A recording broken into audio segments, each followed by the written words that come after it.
begins. Merlin moves from a moment of laughter, uncontrollable laughter, to beginning to reveal the secrets which are hidden behind the appearances. He begins to show how the appearances are concealing, how the appearances are upside down and are concealing a secret underneath.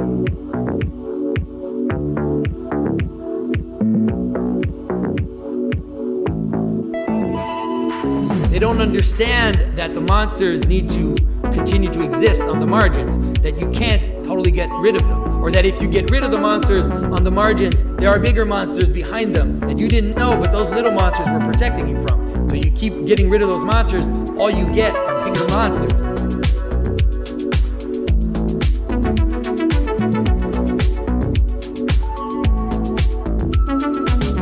Another possible aspect of the margin and the monster as we encounter it is to be a shapeshifter.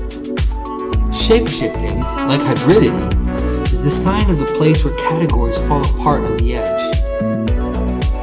In the case of shapeshifting, this characteristic is presented mostly as a power of the margin. It's the power of fluidity, like a trickster taking on several forms to operate as mischief.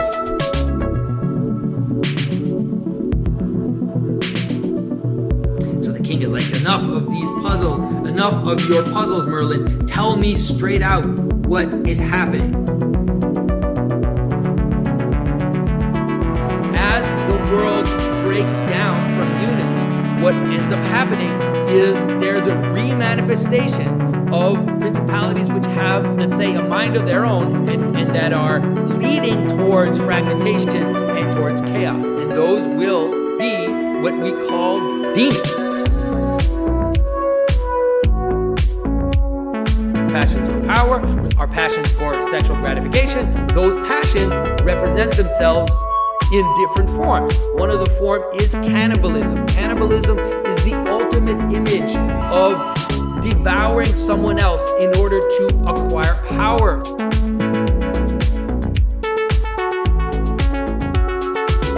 Christ on the cross is not just the tree of life, not just the tree of good and evil, not just the thorn bush, not just the mountain. He's all those things all together at the same time. And he's also the water which flows down and reaches out into the world. And in early Christian images, they explicitly showed the cross with the four sources of paradise at the feet of the cross.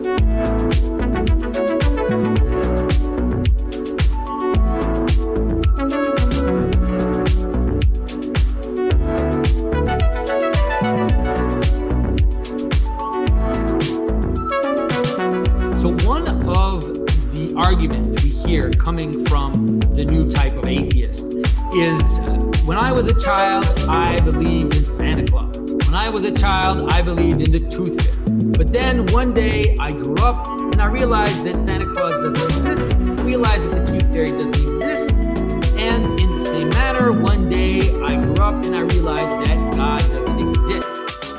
Now, I've always found that line of argumentation rather funny, because obviously Santa Claus exists.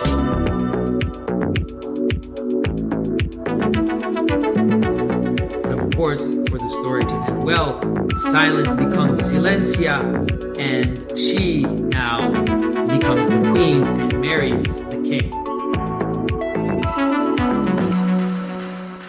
Wow, okay, man.